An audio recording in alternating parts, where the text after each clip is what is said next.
Human history often seems like a catalogue of disaster and tragedy, and perhaps it says something about mankind that this list could have easily had hundreds of entries. Whether as a result of disease, war, famine, or a combination of the three, there have been multiple times throughout history that must have been sheer hell to live through. Here are my choices for 5 of the worst times to be alive. Number 5. Europe during the Black Death.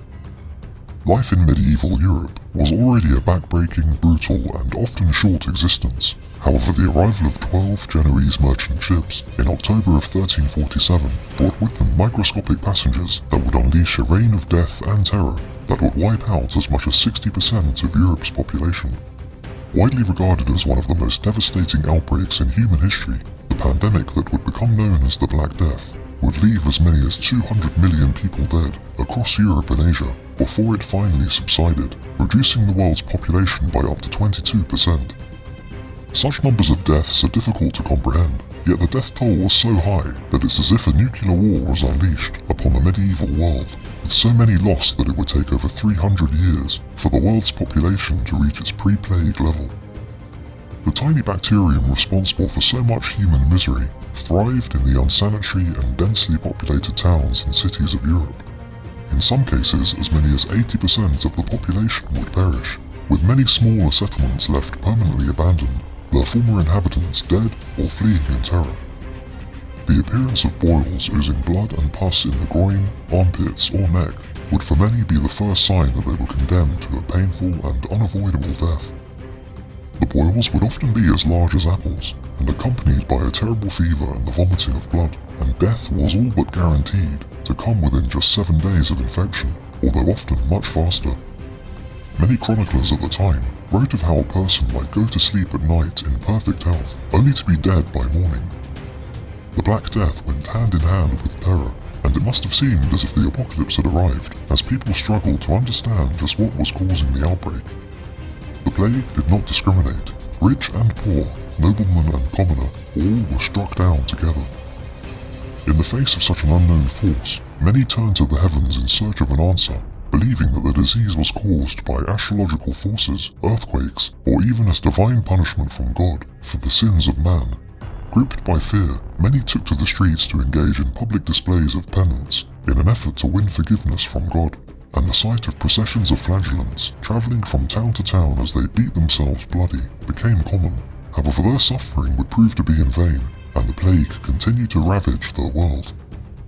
Panic was rife as the healthy did everything in their power to avoid the infected. Doctors refused to treat their patients, priests ignored the cries of the dying, and parents even abandoned their sick children. Hell on earth had truly arrived, and all around were bodies piled high in the streets or buried in great pits, the sick often abandoned and sealed up in their homes. Fields were left unploughed, crops unharvested, and animals untended as there was nobody left alive or willing to do the work. After all, why work today when tomorrow you might be dead? People became ever more distrustful of each other, as you never know who might be infected, and waking up each morning would have involved the terrifying routine of checking yourself for the lumps and boils that might signal that you too were soon to join the ever-growing ranks of the dead. Number 4. China during the Mongol invasion. The Chinese had long interfered in the affairs of the Mongolian tribes, encouraging rivalries and warfare between the tribes in an attempt to keep them divided and weak. Such interference was not forgotten by Temujin, the man who would become Genghis Khan after uniting all of the Mongol tribes under his sole leadership, and it was the ordinary people of China who would pay the price when in 1205 the Mongol invasion commenced, a conquest which was begun by the Great Khan, continued by his son Ogadai, and completed by his grandson Kublai. 3 generations of the same family would conduct a 74-year-long campaign that was unbelievable in its brutality and scale, reducing countless cities to rubble, bringing down ancient empires that were thought to be invincible, and sending millions of innocent people to an early grave. By the time the dust had settled, China was completely conquered, ruled by a foreign emperor for the first time in its history. Estimates regarding just how many people were erased from history by this invasion vary wildly. However, a census conducted a few years after the conquest showed that the population had been cut in half, from 120 million people before the invasion to just 60 million after. While this may have not been completely accurate, it points to the likelihood that tens of millions of lives were snuffed out, either killed directly by the Mongols or dying as a result of the subsequent famines caused by the chaos they unleashed. Being a Chinese citizen during this period would have been a terrifying and extremely dangerous existence. Although the entirety of China would suffer, it was northwest China that would bear the brunt of the Mongol fury. Prior to the invasion, the region was a center of wealth and innovation. However, a poorly judged decision by its rulers would lead to the area becoming largely depopulated, its cities ruined and abandoned, its people dead or fleeing south. The area had been violently subjugated as a vassal of the Great Khan. However, when the Mongols rode east against the Khwarezmid Empire 9 years later, they called upon their Chinese vassals for aid, a request that was foolishly denied. The Khan swore vengeance against the northwestern Chinese state, and after annihilating the Khwarezmid Empire, returned to northwest China to exact revenge. No mercy would be shown, and the Mongol armies methodically moved from city to city, slaughtering everyone and leaving the once great settlements that dotted the landscape in ruins, never to be inhabited again. Such was the devastation that Chinese sources claim that less than 1% of the population survived the carnage in the northwest. As the invasion moved south, fear spread amongst the people like a plague. News of Mongols on the horizon would spread panic and terror, as the people were well aware of the fate that would await them should they resist, and many cities would throw open their gates and surrender without a fight. Submitting to the Khan might earn you mercy, however resistance would be punished with massive destruction and death. Their tactics included burning farmland to starve out the population who were resisting, diverting rivers into cities to flood defenders out, and even catapulting diseased corpses over city walls to infect the population inside, a practice which some have suggested may have brought the Black Death to Europe during the later siege of the Genoese city of Kaffa. Yet the vital decision on whether to surrender would have been out of the hands of the common man on the street, and should your rulers choose to resist, you might have found yourself one of the countless millions who were corralled like animals through their city's gates, before being decapitated one by one in an almost industrial manner, your head neatly stacked into a grotesque pyramid alongside everyone you had ever known. Number 3. The Americas during colonization. Exactly how many people were living in the Americas prior to the voyage of Columbus in 1492 is difficult to estimate, with numbers varying from 10 million all the way up to 100 million. Yet what is known is that contact with European settlers brought about a massive population decline that would destroy entire tribes, societies, and cultures, leaving much of the continent resembling a post-apocalyptic wasteland. Before Europeans arrived, the Americas had been isolated from the rest of the world, and as such the people living there had never been exposed to diseases, which were now common in the Old World, meaning that they had not built up the same level of resistances that Europeans had, nor had they adequate medicines to treat them. The results were devastating, and shortly after contact was made with European settlers, epidemics of diseases such as smallpox spread across the continent like wildfire, killing staggering numbers of people. These losses destroyed entire communities, as there were now far fewer people left alive to hunt and plant crops, or care for the sick and dying. The tribe's food supply would have been diminished, further weakening its people and rendering them even more vulnerable to the next outbreak of disease. With so few people left alive to perform crucial tasks, established society fell apart, and those who did survive would have witnessed their entire world collapsing, as friends and family died horrible deaths, and their very way of life was slowly destroyed. As the diseases raced across the land, the European settlers moving inland would have likely only been encountering the scattered bands of traumatized survivors who had somehow made it through this biological apocalypse, now left weakened and ripe for conquest. It's thought that some tribes lost over 50% of their people to disease, while smaller tribes were often wiped out entirely. Some estimates even suggest that up to 90% of the Native American population died as a result of diseases in the century following the arrival of Europeans. Such numbers would make these epidemics far more deadly than the Black Death which had ravaged Europe just a couple of centuries before, leading it to be described as the greatest catastrophe in human history. Yet, as if deadly diseases were not bad enough, many natives also had to contend with brutal wars and a miserable life of slavery should they be taken captive. up against invaders with more advanced weaponry who were better supplied and able to fight all year round. Battles routinely descended into massacres as tribes were driven off land they had lived on for centuries, while others were forced into the mines to enrich the very people who had brought about the calamity. Number 2. China during the Great Leap Forward. In the late 1950s, China's leader Chairman Mao undertook an economic and social plan which was intended to bring about rapid modernization.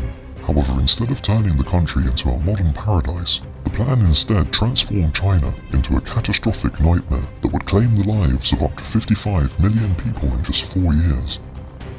He decided that in order for the country to transform from a farming economy to an industrial one, private ownership would need to be abolished, and by the end of 1958, 25,000 communes had been set up, each containing an average of 5,000 families. In the communes, hundreds of millions of people were forced to produce grain, which could be exported in exchange for hard currency, the people no longer working for wages, as money had instead been replaced by a system of work points. Everything was now owned by the commune, and every aspect of the individual's life was controlled by the commune they were a part of. Ancient customs such as funerals, festivals, and weddings were deemed to be counter-revolutionary and banned, instead replaced with versions deemed acceptable by the Communist Party, and even the idea of personal liberty became a faint memory. The results proved to be disastrous. Millions of skilled farmers were moved from agricultural to industrial work, leading to much of the harvest being left to rot in some areas, as there were simply not enough people left to collect it. Natural disasters such as flooding and a devastating locust swarm compounded the problem, leading to a mass famine which would cause millions to starve to death. In a sickening irony, the locust swarm was actually caused by Mao's policy, as sparrows had been killed off after being classified as pests due to their tendency to eat grain seeds. However, the sparrows were also natural predators of locusts, and with the sparrow population now decimated, there was nothing left to keep locust numbers in check. Starving, exhausted workers were forced with threats of violence to literally work themselves to death in the fields, and anyone caught growing food for themselves would be executed. Terrified commune leaders would over-report their production numbers, meaning they were forced to hand over ever greater amounts of food while their people starved, and simply reporting the real harvest numbers could lead to execution. Those deemed too old or ill to be efficient workers were banned from the commune canteens and therefore intentionally starved to death, and even fleeing a badly hit area was not an option, as travel was forbidden. Those who failed to meet their quotas or committed any number of acts now deemed to be a crime were buried alive, tied up and thrown into ponds, or simply beaten to death. In fact, the murders were so numerous that it's thought that around 8% of those who died during the Great Leap Forward were violently killed, and up to 3 million people are estimated to have simply committed suicide, choosing to end their suffering rather than continue to live on in misery. As society broke down, robberies and raids on neighbouring villages became common, as people desperately sought food to survive, and reports of cannibalism became widespread. Yet Mao refused all offers of international aid, and sickeningly the country continued to be a net exporter of grain, despite the famine. The program was finally repealed in the early 1960s, and the communal system was broken up. However, Mao's insane experiment had already doomed millions to a painful and often drawn-out death. Number 1. Europe during the first half of the 20th century. The 20th century has perhaps seen the highest concentration of events that have caused unbelievable suffering and misery in all of human history. Within the space of just 30 years, 2 world wars were fought, and across the globe, genocides and mass murders have been committed in the name of political ideologies that have seen hundreds of millions perish. While any of these scenarios on their own was no doubt a nightmare to live through, there did exist a group of people who were born in just the right time and place to ensure that their lives would chart an especially unfortunate course that would see them experience all of the horrors and miseries that humans have contended with since the dawn of time, packed into just one lifetime. A man born in Europe in the closing years of the 19th century would have come of age at the beginning of the Great War, and would have no doubt been swept up in the patriotic fervour that gripped the continent, enlisting in the army to fight for his country. The First World War was the first truly modern war, during which mankind's rapidly advancing technology was deployed to deadly effect, dispensing levels of death previously unseen on the battlefield. Casualties numbering in the thousands during just one day of battle were no longer unusual, and the sight of your friends being cut to pieces by machine gun fire, blown apart by high explosive shells, choked and poisoned by deadly gases, or stabbed and beaten to death by brutal close combat weapons would have been enough to send even the most stable individual mad. Yet this procession of carnage would be repeated again and again, as wave after wave would be sent into the meat grinder, only to be beaten back again. In a war where individual battles would routinely kill hundreds of thousands, even if the young man who had enlisted in 1914 was not one of the estimated 38 million military and civilian casualties, he was still in grave danger when the war ended in 1918, which was the year that the Spanish flu pandemic began spreading across the planet. Between January 1918 and December 1920, this especially deadly and aggressive strain of flu killed up to 100 million people, which was 5% of the world's total population, which had already dipped after the slaughter of the Great War, making it one of the deadliest natural disasters in human history and possibly killing more than the Black Death in medieval Europe. Unusually, this strain of flu seemed to target healthy young adults, meaning veterans who had managed to survive the carnage of the First World War were especially vulnerable to its effects, hundreds of thousands of whom would die an especially nasty death as a result of pneumonia or massive hemorrhages in the lungs. Those who managed to survive these two calamities might have finally started to piece their lives back together during the 1920s, however trouble was still ahead, this time in the form of an economic crash that became known as the Great Depression, which during the 1930s would lead to incomes plummeting while unemployment skyrocketed, reaching as high as 33% in many countries, leading to nearly a decade where simply getting enough food to eat and keeping a roof over your head was a battle in itself. It could be said that the First World War and this Great Depression sowed the seeds for the most devastating conflict of all time, the Second World War, which would inflict an estimated 80 million casualties worldwide, and for perhaps millions of men would mark the second time they fought in a world war in the service of their country. It's difficult to imagine just how it would have felt to have survived these deadly events, perhaps thinking that you really had fought the war to end all wars, only to witness the world plunged into madness and slaughter for a second time, and to be called up to relive the horror all over again. Just how many men would survive the First World War, only to perish in the Second, once again experiencing the destruction technology could wreak on the battlefield, as more advanced tanks, aircrafts and rockets were all added to the already deadly arsenals of the great powers, and would reduce much of Europe to rubble over the course of 6 bitter years of fighting, during which human decency itself seems to have broken down, as people fought with a level of brutality and cruelty that before the war might have seemed unbelievable. In fact, there was no doubt an unfortunate but sizable group of men who would experience and survive the misery of the First World War, Spanish flu, Great Depression, and Second World War, only to end their lives in a distant Siberian gulag, the suffering they had endured and even their very names, forgotten by the world they were once a part of.